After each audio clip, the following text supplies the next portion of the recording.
Register of Deeds of the Corona properties and testimonies of the property developers.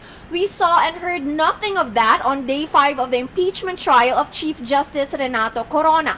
Instead, we have a long debate on rules and emotions running high from some of the senators.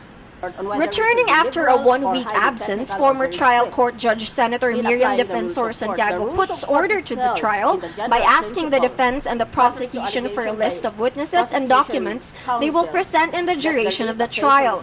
The defense says they have 15 witnesses, 23 documents, and an additional 25 records. But the prosecution isn't ready and asks for 3 days to comply. Then Santiago seeks clarification on the standard of proof needed to convict Corona. Now we have differing views. Santiago wants overwhelming preponderance of evidence, the prosecution wants substantial evidence, and the defense wants proof beyond reasonable doubt. Ultimately, it is the Senate that will settle this question. A lengthy discussion on rules ensues. Do the rules of court always apply to the impeachment court? The defense says yes, but some senators disagree.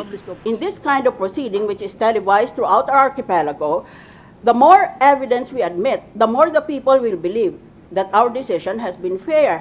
Kasi ang itatanong niya ay, anong tinatago ninyo? Bakit ang dami niyang sinasabi tungkol sa mga teknikalidad na ito? We are not interested in these technicalities by the court, by the Supreme Court.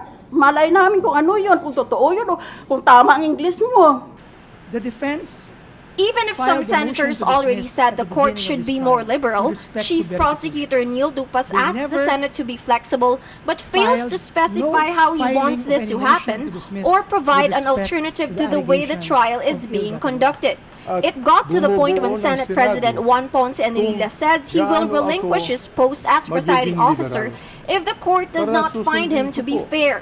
Some senators are thrown off by the questions of Dupas. If you will notice, after he said what he said, noong merong mga nagsalitang mga nagsalita ang Senate President at ibang mga ay palagay ko parang binawi naman niya sinabi niya, hindi ba? Ganun ang dating sa akin sapagkat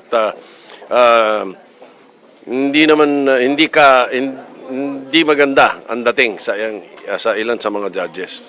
On Wednesday, the prosecution is expected to give its clarifications on Article 2. The defense submitted their clarifications today. Now, the senators say without the memorandum from the prosecution, they will have to skip Article 2 and move on to the next allegations. So will Day 6 be more productive?